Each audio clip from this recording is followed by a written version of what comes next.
from Oklahoma, the author of the bill, Mr. Cole. Gentleman from Oklahoma. I thank the gentleman for yielding.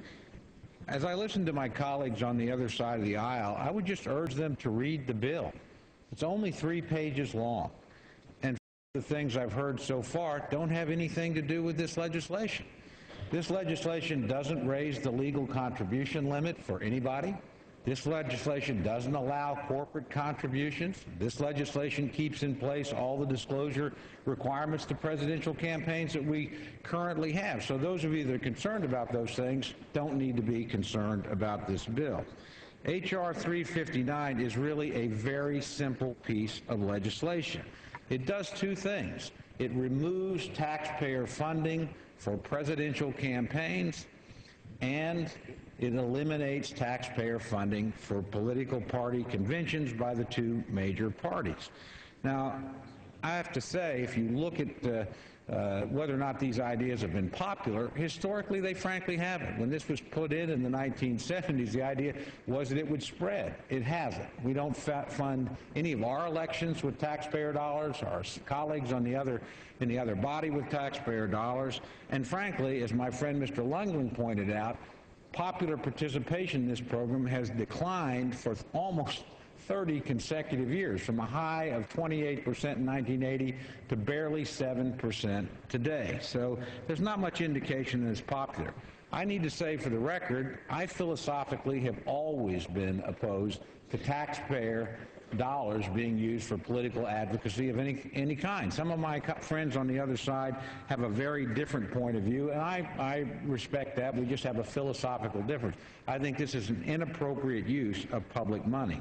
Having said that, as I think even my friends on the other side at least tacitly acknowledge, this is a program that is broken beyond belief. And the current system didn't just begin to break down in 2008. I'd go back to 2000. President Bush didn't use this system during the primary campaign. He only used it, the public system, during the general election. 4 years later, neither President Bush nor Senator Kerry chose to use this system in the primary portion of the campaign. Fast forward another 4 years to 2008, neither President Obama nor now Secretary Clinton chose to use this in the primary campaign. And the president, having committed to use it in the general, then chose not to use it in the general, certainly his right, but said at the time he still thought it was a great idea and that someday we ought to go back and fix it. Now, I'll say this for the president. Having said that, we haven't seen any action on that front. He's been in office for 2 years. There's not been a proposal from the White House to fix this system. In fact, as my friends on the other side of the aisle know, currently, he's planning to run for re-election. He's setting up a campaign. There's been a lot of thought on how to raise the money and how to put together a campaign, but no proposal from the administration to actually fix the system that they purport to support and that they said years ago they were going to try and fix.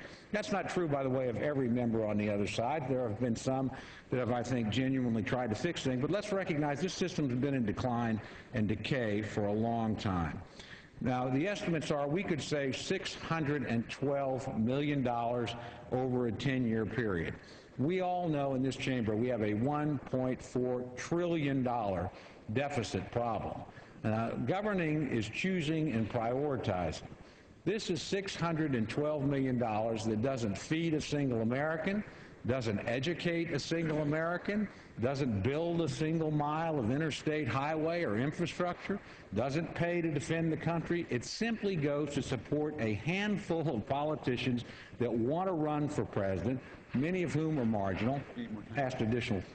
I yield the gentleman an additional minute.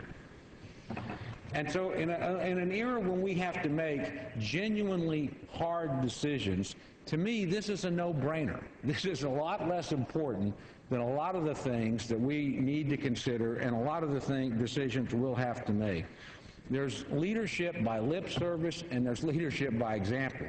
If my friends on the other side think this is the appropriate thing, and certainly if the president thinks this, he ought to lead by example and participate in this system. If not, we ought to recognize it's broken, end it, save the money, and if somebody wants to rewrite a bill, then they ought to do that, and let's introduce it and have that debate. But right now, this is a bill we can't afford to waste.